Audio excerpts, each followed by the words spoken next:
All right, so hello everyone. My name is Tiffany Jones. I'm a substance abuse prevention specialist at Robinson Secondary School, and I am based out of the Student Safety and Wellness Office, but just housed at Robinson Secondary. Good afternoon, everybody. My name is Elizabeth Knudsen, and I'm the Substance Abuse Prevention Specialist over at the West Potomac Pyramid. So today we are going to talk about one of my favorite things, and it is adverse childhood experiences. So I don't know if you all have ever heard of it, but we are going to dive deep into the ACE study. So whenever you hear us say ACE, that is shorthand for adverse childhood experiences. Elizabeth and I, like we shared, are substance abuse prevention specialists. So a lot of the information that we share, we try to connect with stories that can get your wheels turning about some of the students that you work with. We are part of a larger group of about 60 trainers in Fairfax County. I really enjoy this presentation because it not only gives you the information, but it wraps everything up in a nice, neat bow so that we can talk about how we can build self-healing communities at the end of this. So throughout the presentation, like I said, feel free to use the chat throughout to ask to ask questions or leave a comment. And then at the end, we'll also talk about some questions at the end as well. So with that being said, the question to kind of get your wheels turning is, what if the largest public health discovery of our time is about the smallest of us? So this presentation will cover a range of topics that includes neuroscience, epigenetics, ACEs, and resilience. So some of it is kind of sciencey, but Elizabeth does a very good job of explaining all of that heavy science stuff. And then some of it, we're going to get into some data, which is fun for me because we get to see how the science ends up playing out into our communities. Essentially, my hope is that you'll see some new connections that will help you understand not only yourself, but the children that you work with and other people. We're going to look at how we're all interconnected. So this session is about relationships more so than strategies, because I think that a lot of times when we do this presentation for teachers and school staff, they're always asking like, what can I do? Like, how can I fix this? Like, oh my gosh, like they want to be change agents, which is very good. And that's well, but that is also how you burn yourself out. So we're not here to necessarily talk about strategies, but we are here to simply talk about how we can connect with other people to make a better world for us all. So I'm going to share some findings from the ACE study. The ACE study confirms with scientific evidence that adversity early in life increases not only physical, but mental and behavioral problems later in life. So the negative things that we go through early in life contributes to the physical, mental, and behavioral problems that we might experience. It's the largest study of its kind. It was conducted by Kaiser Permanente, who then partnered with the CDC. And in the beginning, they had over 17,000 participants, and those people continue to be tracked today. So they started the study in the early 1990s out in Atlanta, Georgia, because that's where the CDC is headquartered. So you see Drs. Anda and then Drs. Felitti on the screen, and they are the co-principal investigators of the ACE study. So Dr. Anda, who designed the ACE study, was working at the CDC at the time. And then Dr. Felitti came on board a little bit later. So this picture shows a simple depiction of the human central nervous system. So we know that the central nervous system is our brain and our spinal cord. And they all come, both of those functions or body functions come together to process our senses and information. So they receive information and then figure out what to do with that information. It regulates our internal body functions and manages elaborate chemical and electrical signaling. So it's basically everything that we don't have to think about, right? So breathing, all of that stuff, our heart beating, that's what our central nervous system is responsible for, all of our basic bodily functions. The nervous system takes in sensory information from the world around us every second. Basically like instantaneously, because we don't want to have to think about when we touch something hot. We don't want to have to think, that's hot. Maybe I should remove my hand. No, we want a quick reflex so that we can protect ourselves. So hold on to that information when we talk about adversity in childhood. We want to be able to make quick decisions when it comes to protecting ourselves, our body, and our person. So cells in the nervous system are called neurons, and they are incredibly effective at processing and transmitting information. So they process the information and then they send it to other cells in the body so that the cell can figure out what it wants to do with that information. So imagine how time consuming it would be if we had to consciously think about breathing every day. Like, we don't want to do that. We want it to just happen. So now we're looking at a snapshot of synaptic density. So you have three different stages. So on the left-hand side, you see synaptic density at birth, then in the middle at elementary age, and then on the right at puberty. So on the far left, we see a set of brain cells, or the neurons that we were talking about, and what it might look like at birth. So there aren't many connections between these cells because a baby's sole job is to pee, poop, cry, and eat. And that's about it, right? So it doesn't need a lot of cells to make sense of those things, right? Things go in, things go out. That's all that the baby cares about. So they don't need to have any type of complex thought.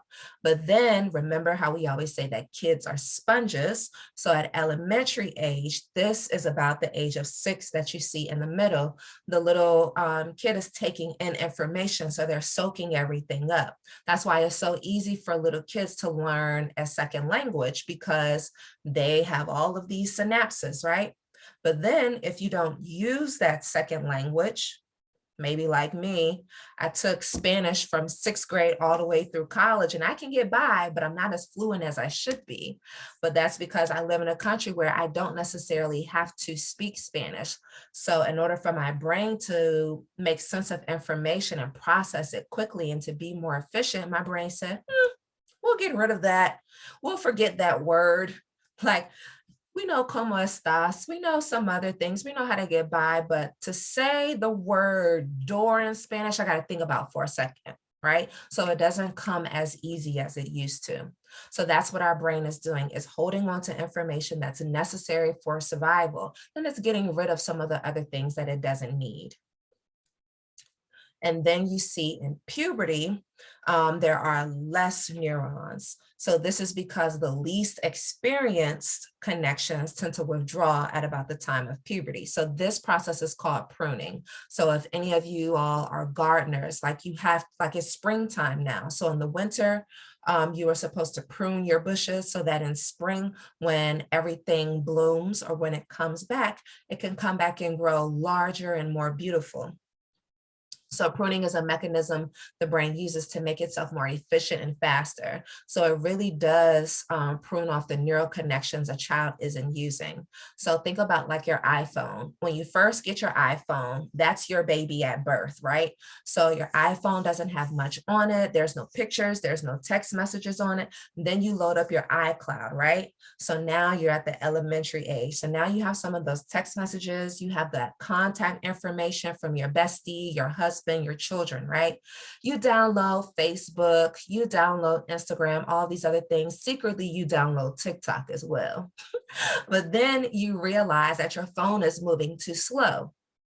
So now you have to prune and you get rid of those apps that you weren't using as frequently. So you're like, let me get rid of Facebook. They say Facebook is for old people. I want to be cool, right?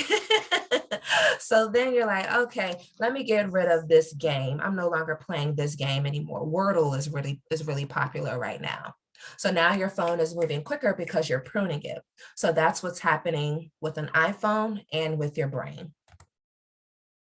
So every person's life is unique.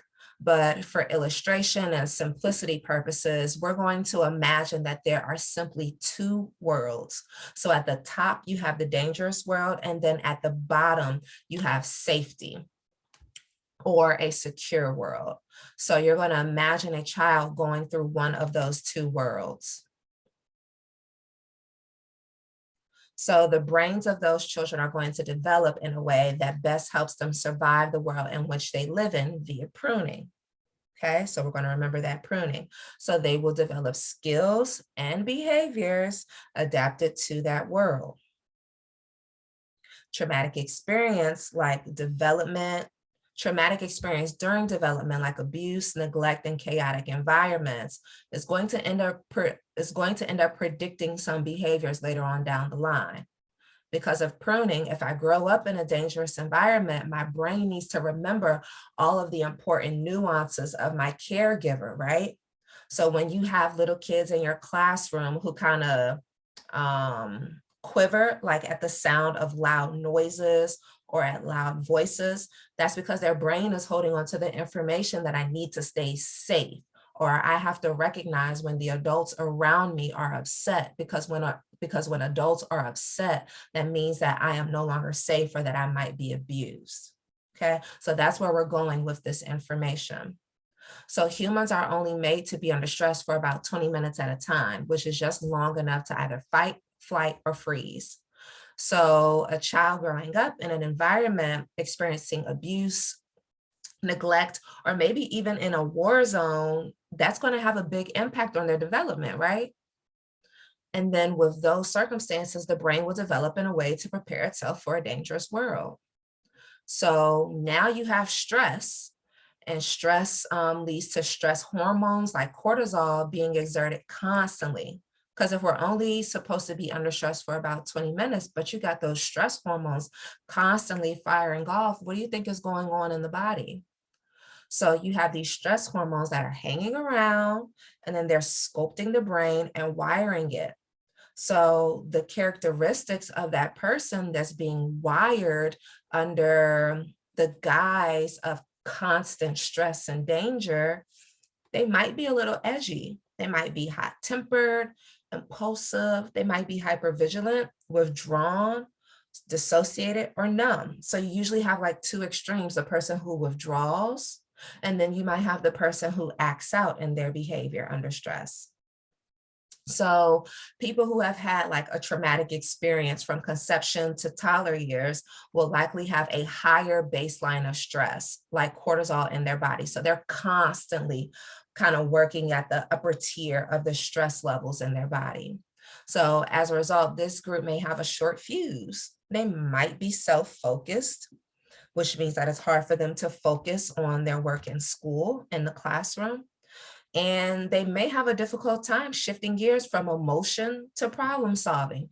You're trying to talk them down when their emotions are high, but they're used to functioning at a high level of stress. So they're like, okay, you might be calm, but I'm not calm yet. So I'm going to stay up here, right? So if there is more danger just around the corner, being focused on others and thinking through options wouldn't contribute to survival. Readiness for the next danger would, though. Now, the downside is that when stress hormones like cortisol hang around for a long time, they're toxic to our brain cells. And this toxicity includes making it difficult for brain cells to develop healthy neural networks and can even cause brain cells to die. That's why we call continuous stress or trauma toxic stress. Anytime I think about something that's toxic, I always think about like that cartoon. I don't ever remember like what cartoon it came from, but it's some cartoon in my brain, right? And there's like Bugs Bunny or something like that. And there's this barrel, right? And on that big, large barrel is like the skull and the crossbones to denote that something in that barrel is toxic, right? And anytime I think about something that's toxic, it literally erodes you. It's eating away at something. And that's what happens to our brain cells when we are constantly under stress. So the benevolent world, on the other hand, tends to be kind, easygoing, helpful, and also free from traumatic stress. Now, the people growing up on this path, which is that bottom blue path, they usually are more likely to develop a healthier brain that's more focused, flexible, and relationship oriented. So in summary, if our experiences aren't the same, then our brains don't develop the same. And then therefore expectations should also be different, right? Because our experiences aren't the same. So my brain didn't develop the same way that you think that it should have developed due to my experiences. So we need to adapt to some of the people who might be in our classroom or some of the people who we interact with. So now we have those two children who grew up in those different environments, and they're grown.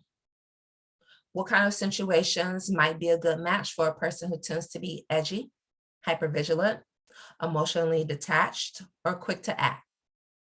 So drop that in the chat box. What type of career paths or situations in general might be good for that type of person?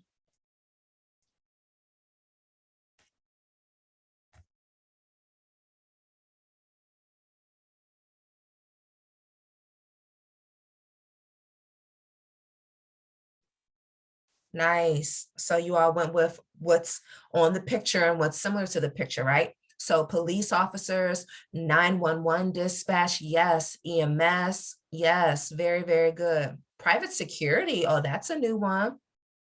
That's a good one. I always like to throw this out there just to pick at myself and Elizabeth, but counselors and therapists, we kind of have to be like on edge of people's situations and their behaviors. We have to pick up on the subtle nuances of what they're going through. And how about special ed teachers, right? Social workers, teachers, yes. What does this comment say? Feel like not someone with a gun? Huh? I'm confused by that. But yes, y'all get the point. Very good. So sometimes when we recognize the characteristics that we have, we figure out, okay, well, how can I adapt, right? So how can I make do with some of these adaptations that I have made, right? And now I'm going to pass it off to Elizabeth. Thank you, Tiffany. So now Tiffany just talked about how a brain wires and develops and adapts.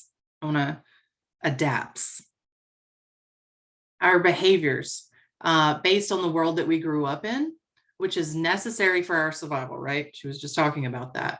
However, it's when our biology or our adaptations collide with social expectations that we run into trouble. So that makes me think about my husband and his coworker. So my husband, Bob, like, love him to pieces. He is one of the most detail-oriented people you will ever meet. I mean, y'all trying to plan our vacation to Maine this summer. Oh my goodness. Sometimes I just kind of have to act because we're going to miss out and never get to go to Maine if we wait and do all the details. But his coworker is not like that. Bob is super methodical and analytical, and it's really, really good for his job because it requires that. His coworker, not so much. His coworker served multiple tours of duty in Afghanistan and in Iraq, and he really has struggled with the detail. And he doesn't really see the point of all the red tape and why the process needs to go quite so slow. And I think he gets really frustrated sometimes with the really long processes that it entails. And so I can see how the expectations of my husband's coworker's job versus his adaptations really do collide. But he has slowly adapted and he's developed the skills that he needs in order to be successful. I think he still feels frustrated with it and it's still aggravating to him, but he has spent enough time developing those skills. And that is my point, is that we can help people develop the skills that they need to be successful, but it will take some time. It's not a one shot, like, here, just do a little bit of emotion regulation and you'll be just fine. It's not like that. We have to spend time with people, helping them develop those skills. And being in education, we're kind of in a good environment to be able to do that. So knowing that biology is hardwired into our DNA by experience, and that some people's experiences and responses to stress are adapted better to some situations than to others, It might help us understand how our students who are edgy and hypervigilant and reluctant to engage, like Tiffany was talking about, might help us understand those kids in a different way. So think about it. A child who has adapted to a dangerous and stressful world may not be able to sit in a classroom patiently. They may not be able to share or cooperate or use words as their first choice, because that is not what served them in the environment that they grew up in. So then when we have that child who grew up in the dangerous and stressful world come to school, and we ask her to sit still and to share and to cooperate, that can be really painful and hard for everyone. Hard for the teachers, hard for the child, hard for the other students in the classroom. That child has to be actively taught the skills that are required to succeed in the educational context, or whatever context the child is in.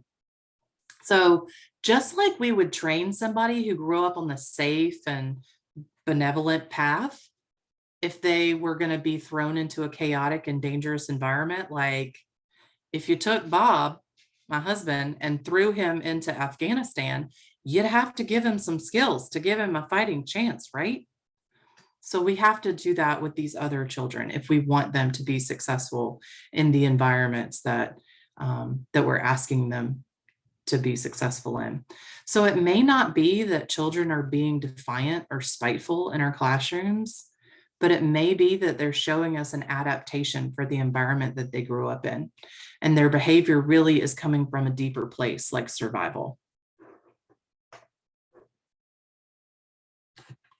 So there are different times in the brain when important things are happening, and we call those sensitive periods.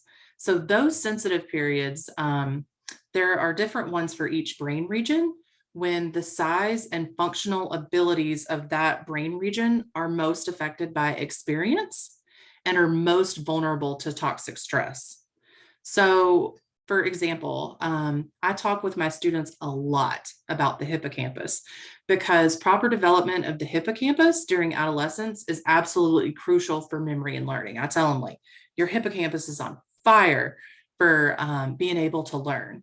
And so pouring alcohol or putting drugs like into your brain is going to impact the hippocampus, and it's going to affect that area's ability to develop. So especially during adolescence, that's like not a very good thing to do, right? So our brains are kind of like building blocks or like algebra. New abilities build on the growth and development from earlier months and years. So over time, we develop these beautiful, elaborate systems of specialized brain regions that help us navigate our increasingly complex environments.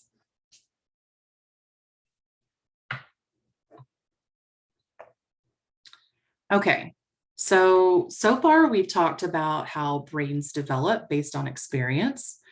So we interpret the world through the lens of our experiences.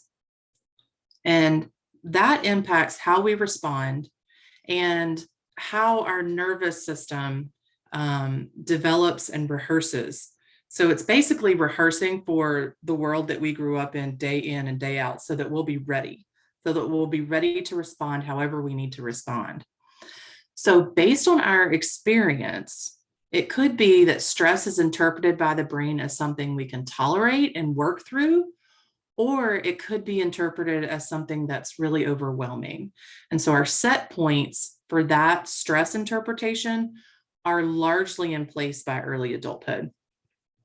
So toxic stress in early childhood has profound effects on brain structures and functions that develop later in life. So there are that toxic stress and the cortisol and all those other chemicals that Tiffany was talking about earlier. When they hang around in the brain, they impact the functionality of the cells later on in life. That's crazy to think about, that we may not even see stress from 3 and 4 years old until they're like 13 years old. So it just has huge implications for the functionality of emotional responses. So being able to manage our emotions, our social interactions, and our abstract thinking. So when people say that early childhood is really important, they're really right. But there's also sensitive developmental periods between the ages of 7 to 13. So that's powerful and something to think about as educators. So we're about to dive in a little bit deeper into the data from the ACE study. So Tiffany thankfully gets to go over all of that stuff. But I just mentioned those sensitive developmental periods when toxic stress has really profound effects on human development. But it's not all horrible, because those sensitive periods during childhood are also windows of opportunity for building resilience.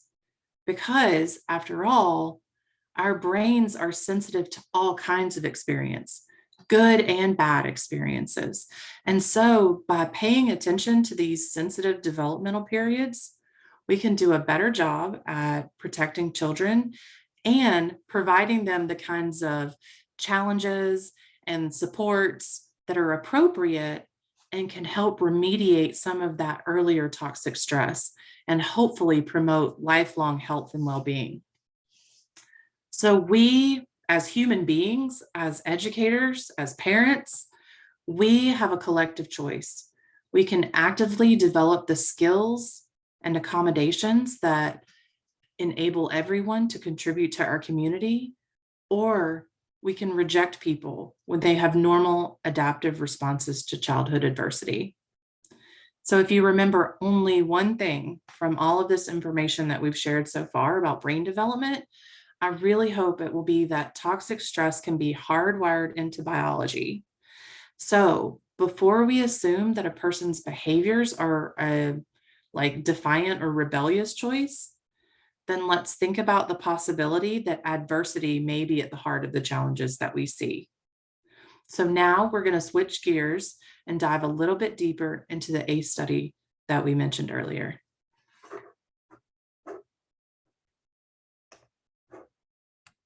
So far, Elizabeth and I have explained the effects of toxic stress on individuals, but remember that individuals affect the population as a whole. So we're going to look at how toxic stress affects the population. So this is where epidemiologists come in and study the origins of disease, disability, productivity, and health in a population. So epidemiologists are going to measure the incidence and distribution to possibly control the problem. So now we're actually going to dive into the largest epidemiological study of its kind, which is the ACE study, and what we're here to talk about.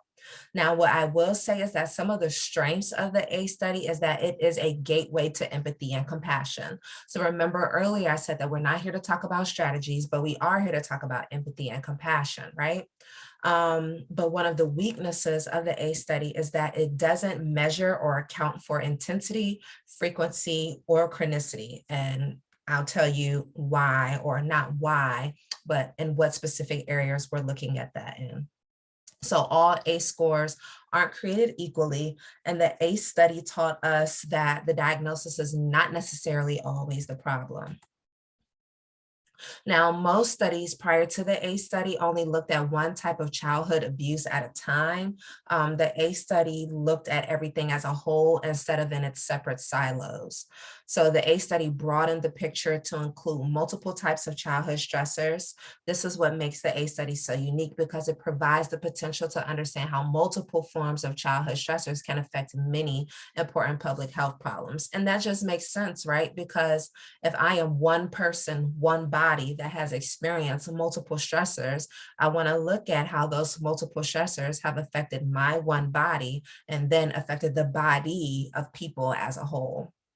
Now, the design of the ACE study began in 1991, but then in 1994 is when the CDC began providing funding for it. Now, the thing is that 17,000 people participated in the study. And what they did was they gave them a survey and they asked them a list of questions that said, have you ever experienced these things prior to the age of 18? And the people who participated in the study had a wide age range. So it was from 19 to 94 years old. So that is how they were able to get some very good data. Now, something to consider is that the study primarily took place in California at the time, where they got a lot of the study participants. So you have to remember, okay, well, these are US born people. So there's already going to be a certain amount of privilege. And then only 6% of the study participants didn't have a high school diploma. So that's another privilege. And then another is that 80% of the people who originally participated were white middle class, and they had access to some of the best healthcare in the world. So remember all of those things when we talk about our ACEs, as far as some of the privileges that people had who were participants in the study. So now we're going to look at the 10 ACEs. And when you look at the list, remember that I said it doesn't account for intensity, chronicity, or frequency. So these are the 10 ACEs. So they are grouped into three separate groups. So you'll see one category of household dysfunction, another neglect, and then another is abuse. So when you look at the percentages next to substance abuse under the household dysfunction category, what this is saying is that 27% of the people who participate in this study, and then we can presume 27% of people as a whole in our population grew up in a household with someone who abused substances. And then 23% of people grew up in a household where one parent was absent. Okay, and then you see the rest of the percentages there. So what I will say is that I'm responsible for the majority of the graphs in this presentation, but no worries, because I'm going to break them down for you all. Elizabeth is very happy that I'm responsible for these graphs. Now, this list is not an exhaustive list of every single type of adversity that someone can go through, but these are just the 10 things or the 10 adversities or adverse experiences that the researchers decided to look at. Now, something to remember is that the ACE score is not a screening tool, and you come up with your ACE score by saying, if you experience this prior to the age of 18 at least one time, then that counts as 1 point. So it doesn't matter if it was for 10 years of your life, that's still 1 point. So that's why, you can't really use this as a tool for diagnosis or anything else like that. Something to consider is that you see where it says battered mothers. I know that this is old language, but it is specifically looking at domestic violence against the mother within that household.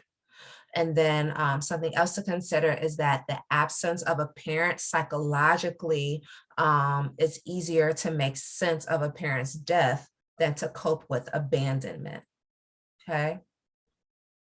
And then what the researchers found is that where there is one ACE, there is about an 87% chance that there is another ACE. And then we'll look at this. So take a second to review how widespread ACEs are.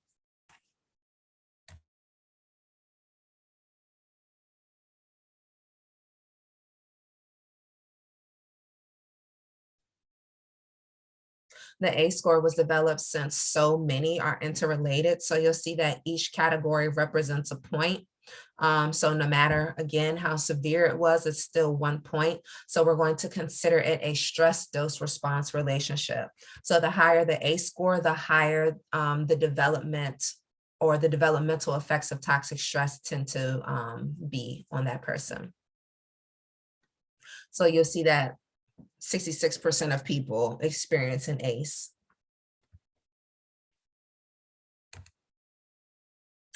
And then here you see that there's a positive correlation between ACE score and the number of people with health and social problems because of the stress dose response. So the higher the ACE score, typically the higher the health problems and the higher the social problems. So this is the stress dose response relationship here. And to make sense of it, you're just going to think like the higher the temperature of heat, the higher the degree of burn. So the higher the A score, usually the more health problems someone might experience. And then on this graph, you'll see ACEs, smoking, and lung disease. So from left to right in the graph, we have a correlation between a person smoking early in age with a high A score. So if you find that a student and you're an elementary school teacher or counselor and they're already vaping, they might have a high A score. So that's the way that I want your brain to start functioning. Like, why is this little kid smoking? Like, I'll never forget, at a prior job, I was a therapist at a jail. And the part of being a therapist is you have to do these biopsychosocial assessments. And it's basically the person's life story wrapped up into this clinical jargon. And in that life story, I have to collect data about all the substances that my client had used. So I'm starting with nicotine, then I go to alcohol, then I get to marijuana. He was a heroin user at the time and he was 21 years old. So I asked him, when was the first time that you used each of these drugs? How often? Blah, blah, blah. And when we got to marijuana, he said that the first time that he ever used marijuana, he was 4 years old. So you have to ask yourself, when someone is 4 years old and they're smoking weed, what type of household is that child growing up in? And he grew up in a family of opiate users. So if everyone in your family, mom, dad, brothers, sisters, uncles, and everyone else uses opiates and they're notorious within your community for using opiates and heroin, then it's comical, it's funny, it's cute when a 4-year-old smokes marijuana. So again, when we look at ACEs, smoking, lung disease, the higher the A score, the more likely someone is to be a current smoker. And the higher the A score, the more likely someone is to develop OCPD. So a key point that I want you all to remember is that we are looking at likelihood. We are looking at chance. That's why you'll hear me say throughout may happen, could be, et cetera, because ACE score does not equal destiny. And then Elizabeth will wrap all of that up so neatly at the end for us. About 70% of smokers in the ACE study also had parents who were smokers. So keeping in mind ACEs, we may have an understanding of why some people smoke and others don't, right? So recent problems with depressed affect were also more common among smokers than non-smokers. So someone who has experienced an episode of depression might be more likely to be a smoker, which might mean that they might have a higher ACE score.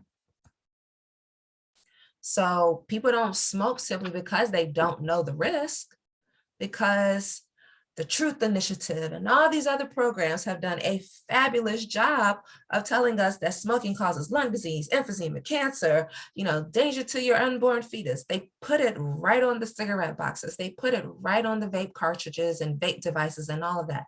They have the commercials. Remember Terry, the lady who was in those commercials who was smoking out of her neck, right? They did a good job of informing us, because they sued the tobacco industry for putting out false information.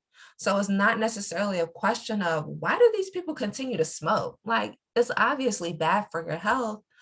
It might be, or the question that you might ask yourself instead is, what's the story that's connected to the choices that they make, right? So in my work as a mental health professional and substance abuse therapist, I've treated so many clients who had, substance use disorder, and they rightfully so wanted to give up cocaine, heroin, and alcohol, and all these other drugs that caused like obvious harm in their lives. But in most cases, it was more difficult for them to give up those cigarettes. And I don't think that it was not only because cigarettes are the most difficult drug to remain sober from or to become abstinent from, but it could also be that that person just needed to hold on to something. It's like, dang, lady, I have all of these ACEs that I have experienced. I'm giving up heroin, I'm giving up alcohol, I'm giving up crack cocaine, I'm giving up all these things, but I just need something that is going to provide me with a quick fix. I will never forget attending a substance abuse training, and the man who was facilitating said that for a lot of times, drugs are a brilliant strategy. for a lot of people who use them, right? So it wasn't necessarily a coping skill. It was a brilliant idea to recognize that this alcohol, this cigarette, this whatever makes me feel good, and it does it quick. Because the people who are in my life, the adults who are supposed to teach me emotional regulation, have not been able to do that. But I can find something that can calm me down very quickly when I'm experiencing anxiety, depression, when I don't feel safe, when I'm experiencing stress, right? So it's a brilliant strategy to recognize this can do it for me, right? So those are some of the things that we want to remember when we're thinking about some of the children that we're working with. Now, in this chart, we see that the risk of having an alcohol problem increases sixfold when an ACE score goes from 0 to 6. So again, the question may be, what's the chances this person or student has someone in their family who was a problematic drinker? Because if I learn from others that alcohol is an effective way to cope in a chaotic environment, then I would assume it will work for me as well. Because if I watch my mom do it and it seems to calm her down, and I learned that when mom comes home from work and she's flipping out on everyone, I'm just going to go ahead and pop that beer can open for her so that she can calm down. Because kids will learn, okay, mom gets calm when she has her wine or her beer, right? So let me go ahead and pass her that glass of wine because mom gives me what I want. She leaves me alone. She doesn't fuss, right? She doesn't slam doors. So in order to create a safe environment for myself, I give mom her wine. And then I grow up and I become an adult who recognizes that in order for me to create a safe environment for myself, I might drink wine, or I'll partner up with someone else who does the same thing that mom did. And what you end up finding is that my ACEs have now found a home with my partner's ACEs, right? So we're all constantly walking around with that invisible book bag or invisible knapsack of our ACEs. And that's just ACEs. That's not even like all the other crap that we go through as adults, right? So it's I'm walking around with my ACE score of 3, you're walking around with your ACE score of 5, right? My ACE score sees your ACE score. It's like, I recognize that. It might not be the best situation, but it's a situation that I recognize, and therefore I find comfort in what I can predict. So let's go ahead and let's enter a relationship, right? So then those two people partner up and they have a baby, and the cycle continues. So in this slide, we are looking at ACEs and depression. Depression is the leading cause of disability in developed countries. The risk for depression increases with a higher dose of ACEs. So the body will keep the score. That is a book. If you are wanting to nerd out, you can grab the book, The Body Keeps the Score. So the body will keep the score. So as the ACEs occur, then they build up within the body, they're stored there. And then when they're stored there, it's going to lead to mental, physical, and behavioral problems. So if you don't believe it, think about the last time you got nervous. And I can't believe I'm about to say this while I am recording this presentation.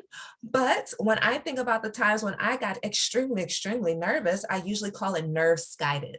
I was both nervous and excited at the same time. It was when I got married and when I ran 2 half marathons. I was nervous. It was new, but I was also excited. And I got the bubble guts, y'all. My stomach was tore up. I was running to the bathroom. I couldn't sleep. All of these things were happening. And it was because my nerves and my emotions were all over the place. Now, remember, we're only supposed to be under stress for about 20 minutes, right? So imagine the child that grows up in that household where they're constantly under that kind of stressful environment, that nervous environment, what's going on in that body. They might develop depression over time. And then these problems are unintentionally passed on from one generation to another. So if you were raised by someone with a substance abuse problem, you are more likely to have a substance abuse problem yourself and or partner with someone who has a problem. So now take a second to look at this list of ACE attributable problems. So this is looking at problems that ACEs have impacted, okay? So remember, they have a dose-response relationship. So when the ACEs increase, the stress within the body increases, producing higher levels of cortisol that affect everything else. So knowing this, we should then consider prevention, since ACEs are the leading cause of social problems in our country. So we can shift our societal problems by addressing ACEs. So ACEs are common, they're interconnected, and they have a cumulative impact on us all. So people with higher ACE scores are more likely to have multiple health and social problems, then increasing the possibility of a high ACE score for their children. And all of this information makes a strong case for a cause and effect relationship between ACE score and health problems. So this slide is called an oil slick slide. There are multiple versions of this slide where you can see the likelihood or chances of ACEs affecting the problem. So on this chart, you'll see that alcoholism, you'll see 65% in the bottom orange section, right? So this oil slick slide is showing that 65% of alcohol use disorder or alcohol addiction can be attributed back to ACEs. So if we got rid of every single ACE, about only 35% of people would be addicted to alcohol. That's the way that you read this. So 33% of binge drinking can be attributed to ACEs. About 30% of insufficient sleep can be attributed to ACEs. And we know that sleep issues are highly connected to anxiety and depression. And then we know that anxiety issues are highly connected to gastrointestinal problems, right? So all of these things just connect because the body keeps the score. And you'll see that 24%, or that's not on here, but 24% of cardiovascular disease is due to ACEs as well. And I think that this is called an oil slick slide because it's all interconnected, right? So like when you spill oil, it just kind of grows kind of slowly and affects all of these different things. So the percentages are potentially preventable when ACEs are addressed. So when we all work towards a common goal of preventing ACEs, we can moderate risk factors for these community problems. And I'm going to pass it off to Elizabeth. Thank you, Tiffany. I'm so excited that she gets to explain those graphs to y'all. So what the ACE study does and all those things that she was talking about, it provides us with straightforward information about the consequences of toxic stress during childhood. So with scientific research, it gives us powerful information that we can use every day to improve the health and the safety and prosperity and longevity of the people in our communities. But the ACE study, as amazing as it is, it's not a detailed roadmap of services or programs. So now that you've heard all of this information, I'm sure a lot of you are wondering, like, what can I do? Like, how am I supposed to respond to this? And as educators, we can help lead the way. We have the power as educators to help shift the dynamics that lead to high ACE scores. We can help the children in our schools, in our communities, and in our families in a positive way that hopefully reduces the effects of toxic stress. So through all of our collective knowledge about ACEs and all of our talents and actions, we are the ones with the power to shift the dynamics within our own families, within our communities, within our schools, within our society, that lead to high ACE scores.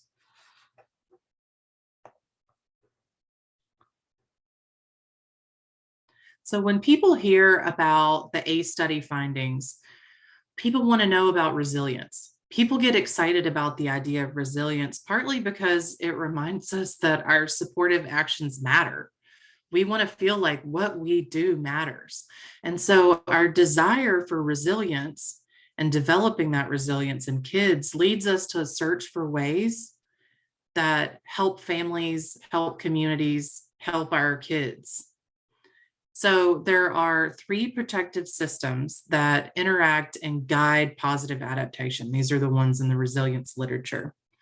So those systems are individual capabilities, attachment and belonging with caring and competent people, and protective community, faith, and cultural processes. And so we'll talk about those a little more in depth in a minute. So what else do we know about individuals who do well despite all the adversity? We know that those three systems that I just mentioned are nested. People do best when they are living in thriving families and communities. We can help one another develop personal attributes that help us all weather life storms. So, those personal attributes are things like positive view of one's life and self efficacy and self regulation. Those are all discussed at length in resilience literature. And here in Fairfax County, we really know this is true because year after year after year, the youth survey demonstrates that children need three protective factors to help increase their chances of success. Fairfax County calls this 3 to succeed. So please know as educators that what you do and how you help kids matters. You matter way more than you think, or maybe even you know. Okay, so individual capabilities, positive view of oneself. That is an attribute that helps me know that I'm important and valuable. It also helps me ask for help when I need it.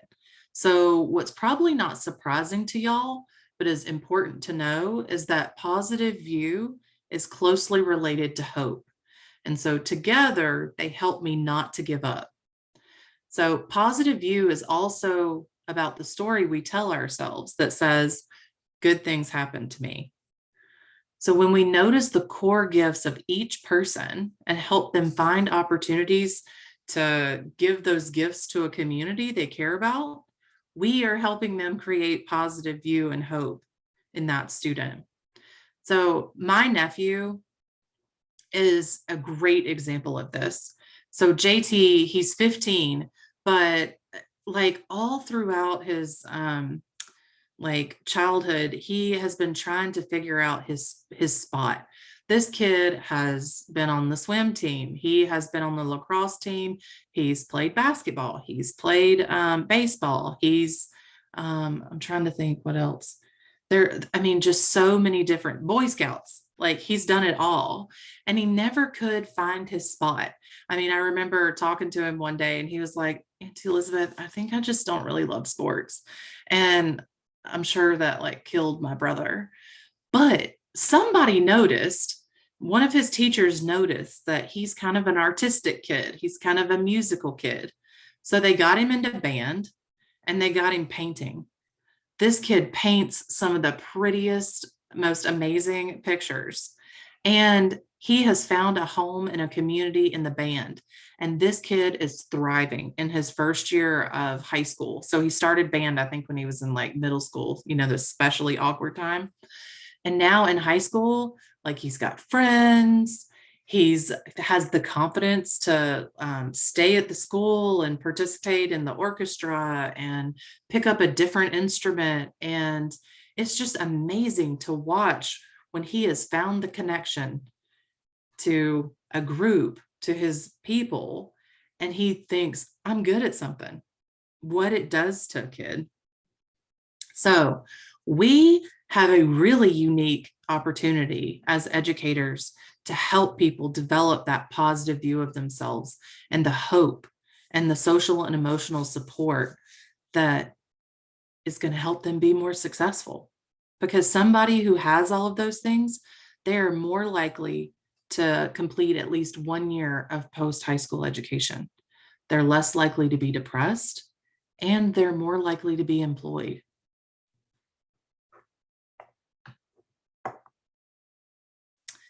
So self-efficacy, I know y'all know very well about that, but basically that's the belief that what I do influences what happens to me. So there are lots of simple things that we can do to help build self-efficacy. So like asking people to do tasks or chores that have a real value for the family or the community, and encouraging a person to build skills that are complex and take time to develop. So like I have a 4-year-old.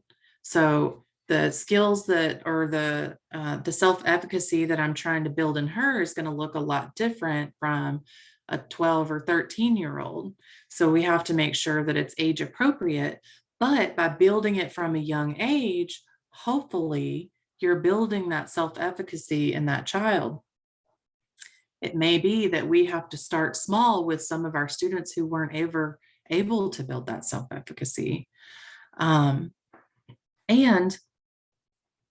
it's really important that somebody realizes that they have some influence over what they do and over what happens to them.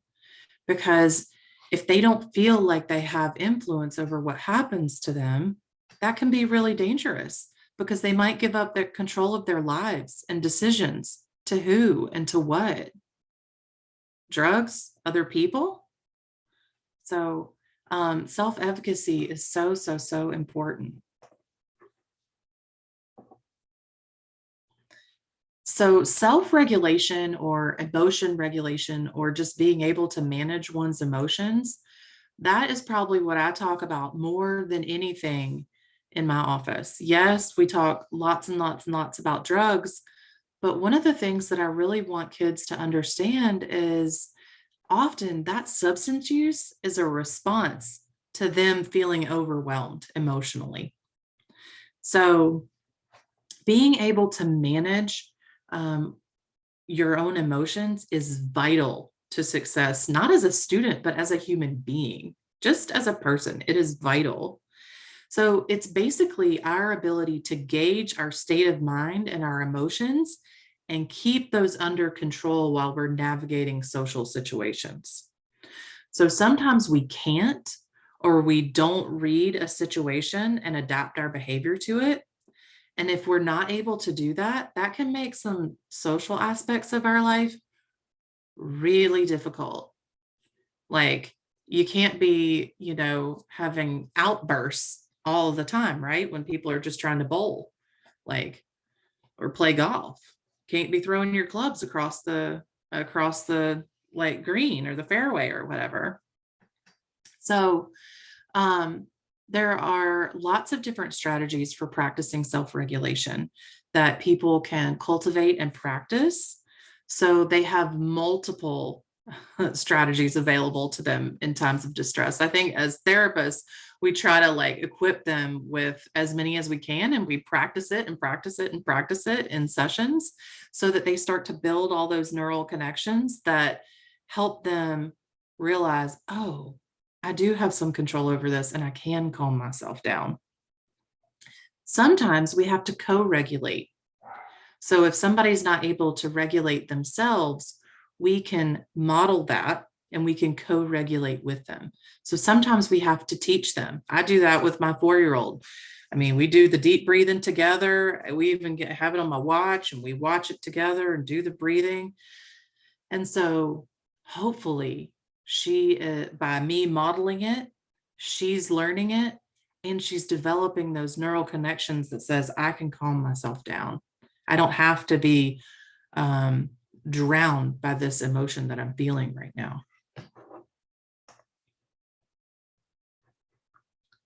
So as educators, we have a really powerful opportunity to create spaces for students so that they can experience psychological safety and learn to self-regulate, because they may not be able to do that at home. So Tiffany mentioned about Dr. Bessel van der Kolk. We love him. He is a leader in trauma-informed care, and he explains that we need to think about 2 concurrent priorities. And those priorities are activating social engagement and calming physical tensions in the body. So an example of that can be having a conversation while walking and talking. So a walk and talk.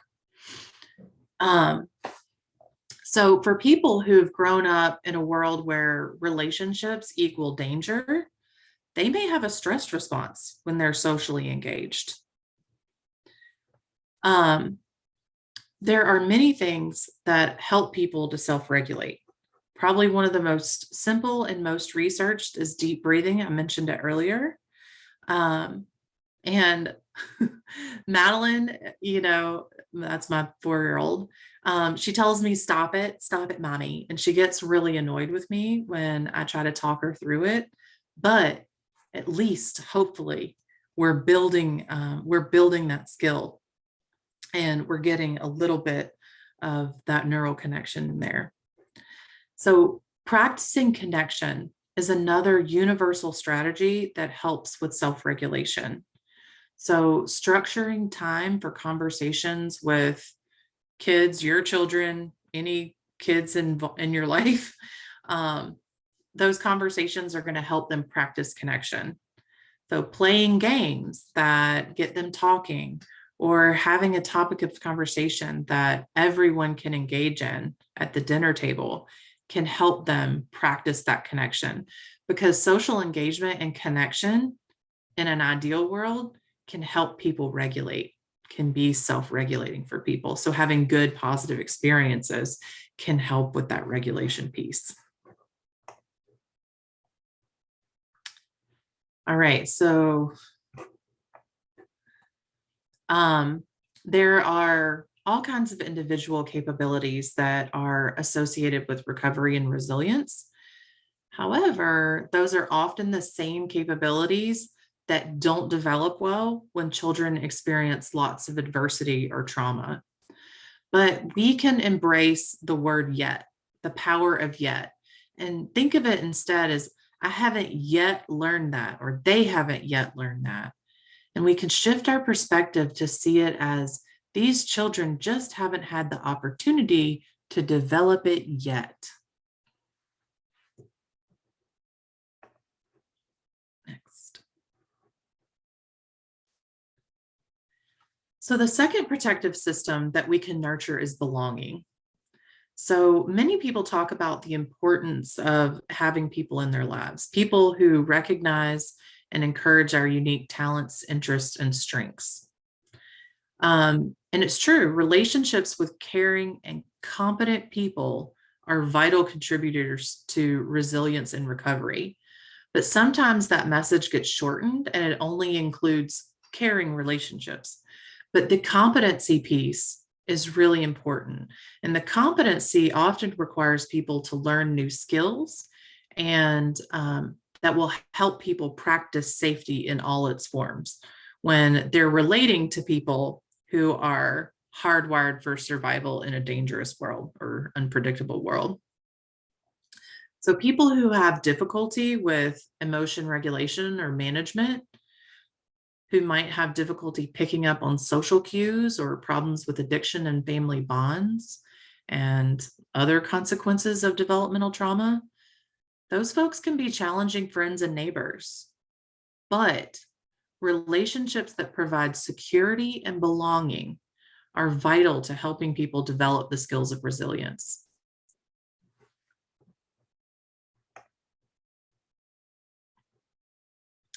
So if we want to dramatically improve the health and safety for this generation and future generations, we have to foster thriving communities. And fostering thriving communities is about empowerment.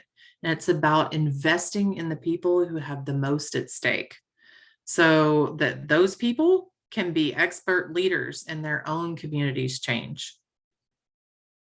So as we invest in community capacity, we can systematically provide education about neurobiology, ACEs, and resilience, so that people within that community have a common language for being able to work together.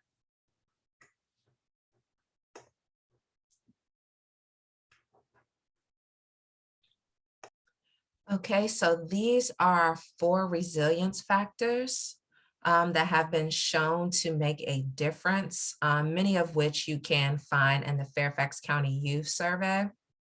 So 1, you see social and emotional support. So social and emotional, that is a tongue twister. Support is how someone or an adult makes a child feel internally. And then second is physical presence. So not just on social media, but an adult who is actually there to support that child in person. And then third, being able to count on other adults in a variety of ways. So this is how adults within that community come together to help and look out for one another. And then 4, you have social bridging. So this is where you have two separate communities or multiple communities that come together over a bridge to help one another. So think about it like in times of a natural disaster, right? So like Texas, when they had like that crazy ice storm and then lost power, like my brain immediately went to social bridging of how come New York, Virginia, and all these other northern states did not send any snow trucks, snow plows, like what's going on here, right? So social bridging is where communities are reaching out to another to help support one another. So these next few slides will compare people who report feeling socially and emotionally supported and hopeful, as usually or always, with people who rarely feel socially and emotionally supported and then hopeless as well. So rarely versus always, supported or not supported. Excuse me, so you see ACEs and smoking here. So ACEs and smoking with the smoker who feels low support and hope. So when you look at this bar chart, you might notice that when you couple low support and hope with ACEs, the higher the incidence of smoking. So the higher the ACEs, the higher the smoking rates when there is low support and hope. But when you look at this chart, you'll see that when you have those same A scores, but that person feels high support and hope, they are less likely to smoke. And then here we see ACEs and poor mental health. So the same can be said for poor mental health. The higher the ACEs, the higher the risk of poor mental health when there is low support and hope. Then the rates change when there is high support and hope, despite the number of ACEs. And that's a like huge drastic difference actually. And we hear it all the time in therapy and throughout our training where they say, if a client has hope at minimum, there is something there that we can work through, because hope is like the main thing that you need in order for someone to change. So now we are going to look at help and how having two or more people who give concrete help when needed affects ACE score. So the same trend exists here. So when there is low help and high ACEs, the community experiences a higher population of people who go hungry, because we can assume that when someone has more friends, which means a community connection, someone has the chance of being fed more, right? So that ends up being the case here. So when someone experiences help from others, despite their ACEs, they are less likely to go hungry. And I'm going to pass it back off to Elizabeth. Thank you. So to build community resilience, these are two characteristics that have been identified that will help do that. So that community reciprocity really is having each other's backs. So neighbors watching out for each other's kids or intervening when something's going on, doing favors for one another. Like, when the snow came and we have a almost 90-year-old neighbor, go and shovel her driveway so that she's not slipping and falling and unable to go to the grocery store and do the things that she needs to do for herself. So having each other's backs. And then the social bridging that Tiffany mentioned earlier is so important, because although we may have all these resources within our own community, sometimes we need to be able to tap outside of our community and bring those resources back so that we can help our community and build that resilience. So when we have high levels of reciprocity and social bridging, then we see better rates of all of these things. So the rates of obesity, it goes down. Mental illness symptoms goes down. Levels of happiness goes up. We have less people who are experiencing housing instability. These are huge. So just by having each other's backs and being able to bring those resources into the community can affect so many different things in people's lives and help them be contributors to the community.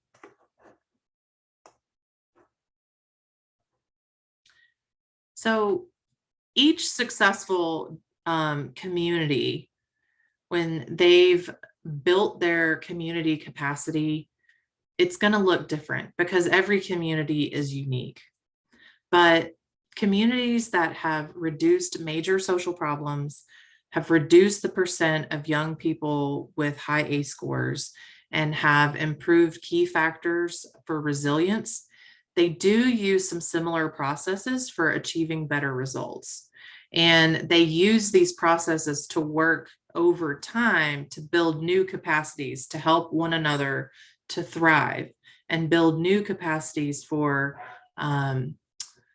aligning resources and systems and programs that will help them achieve better results. So what's shown here is a 4-phase process to nurture the development of productive and healthy adults, regardless of the circumstances that they were born into.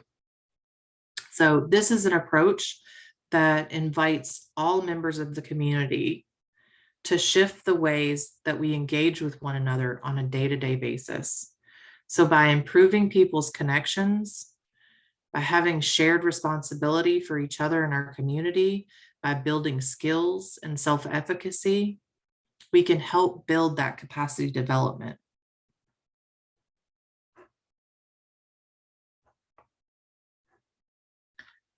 So by building and supporting healthy communities and community processes that respect their cultural traditions and the values of that community and those cultures, that's a really high leverage activity. So just as a rising tide lifts all boats, a high capacity community lifts all beings. So people who are living in high capacity communities are much less likely to have high adverse childhood experience scores. There's less drug and alcohol abuse. There is less depression and serious mental illness. And there are fewer problems in school and at work.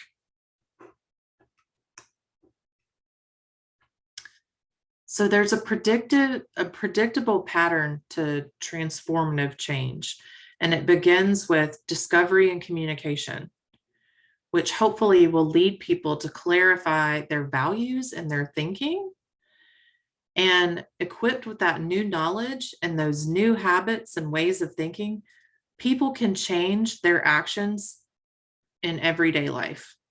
So simple things like recognizing that, people around us who are smoking might have the story, might have a reason for smoking. There might be something going on. Recognizing that everybody's carrying around an invisible knapsack might cause us to act in a different way.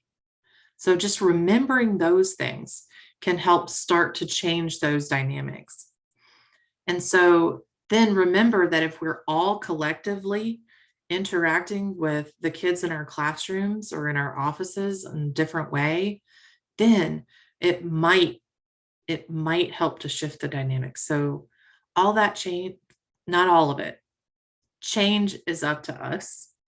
And that change is shaped by our thoughts, our conversations, and the ways that we relate with one another in our own relationships, in our families, and in our communities and our schools. So that is the end of the formal presentation.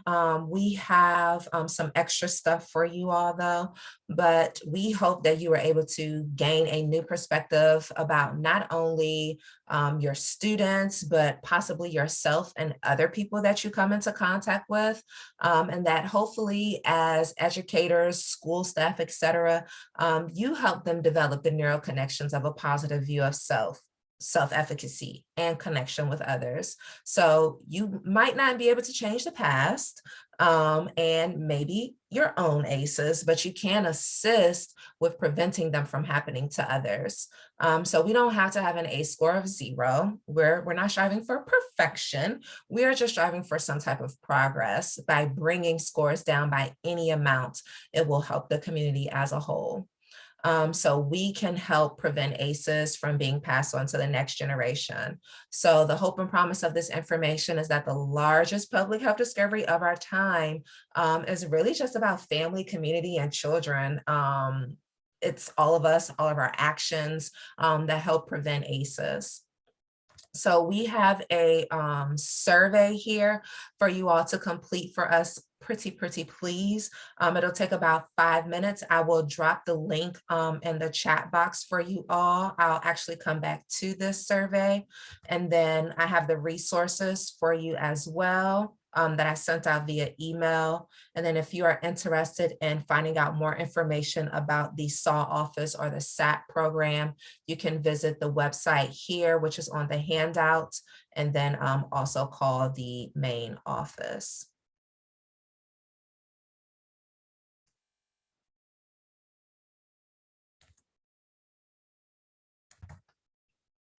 If you're interested in more resources as it pertains to substances, specifically FCPS resources that we provide, then you could take a look at this screen. The Student Safety and Wellness Office contact information is on this page. Something that I do want to point out is that you can take a free Revive training. Revive training teaches you how to use Narcan, which is the medication that can reverse an opioid overdose. So you can take that free training through Fairfax County CSB or Fairfax Falls Church CSB. It's the shorthand, it's the long version of saying that. And then you can also contact FCPS's school. You can contact your FCPS school's main office, DSS, or the SAW office specifically to find out who your assigned substance abuse prevention specialist is. And then to find out more information about our program and some of the information or some of the things that we do, you can click the link there. Each high school has a substance abuse prevention specialist that provides substance abuse services to that high school and its feeder schools within that pyramid. This is the Student Safety and Wellness Office information here if you are looking for your SAPs. And we hope that you enjoyed our presentation. Take care.